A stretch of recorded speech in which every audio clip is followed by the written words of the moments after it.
दोस्तों आज मैं आपके साथ बॉडी लैंग्वेज पे बात करने जा रहा हूँ। बॉडी लैंग्वेज जो है हमारी कम्युनिकेशन स्किल में बहुत अहम किरदार अदा करती है। तो फर्स्ट ऑफ ऑल शुरू करते हैं हैंड शेकिंग पे।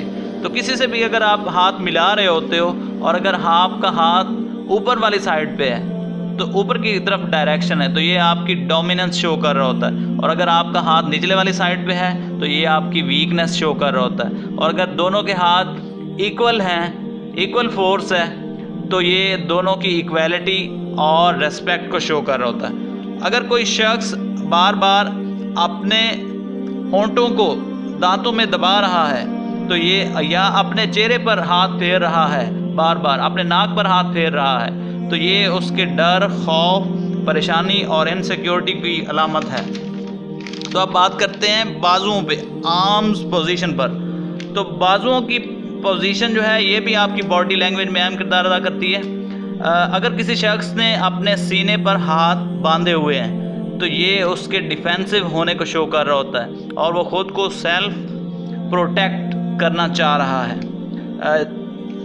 और अगर किसी ने अपने हाथ खोले हुए हैं और स्माइलिंग फेस है तो ये अगले बंदे को अपनी फ्रेंडली नेचर शो कर रहा है और वो अपनी अप्रोच जो है वो उसकी तरफ पॉजिटिव दिखाना चाह रहा है। जबकि अगर किसी शख्स ने अपने हाथ हिप पर रखे हुए हों तो ये अपने आप को वो रिलैक्स फील करवा रहा होता है और वो अपने आप को इन कंट्रोल शो करवा रहा होता है। तो अब बात करते हैं फीट डायरेक्शन की।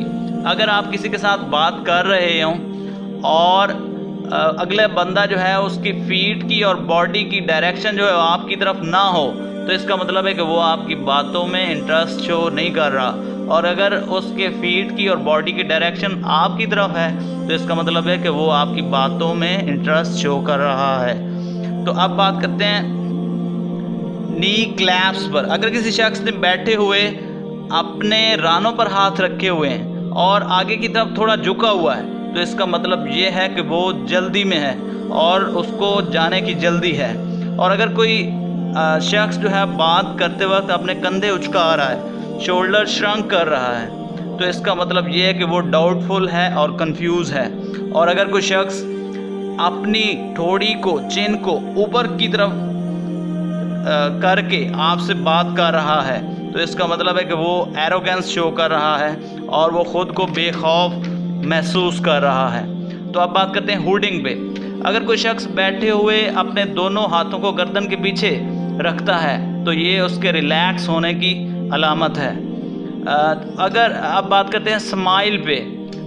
अगर कोई शख्स स्माइल करते वक्त उसके आँखों के गिर्द रिंकल्स पड़ जाते हैं तो ये जेन्युइन स्माइल है, और अगर ऐसा नहीं होता तो ये फेक स्माइल की अलामत है। तो ये सारी बातें जो मैंने आपको बताई हैं ये एक बुक से मैंने आपको बताई हैं। बुक का नेम है what everybody is saying by Joe Navarro. और ये सारी बातें 100% हर जगह पर ही लागू नहीं होती, मुख्तलिफ लोगों पर मुख्तलिफ सिचुएशन में ये मे भी इम्प्लीमेंट ना हो। तो उम्मीद करता हूँ कि ये वीडियो आपको अच्छी लगी होगी और पसंद आई होगी। अगर आपको पसंद आई है तो इसको लाइक करें और कमेंट सेक्शन में मुझे ज़रूर बताएं। अगर आप मेरे चैनल पर नए हैं तो इसको सब्सक्राइब कर लें। अपना बहुत सारा ख्याल रखना। अल्लाह हाफ़िज़।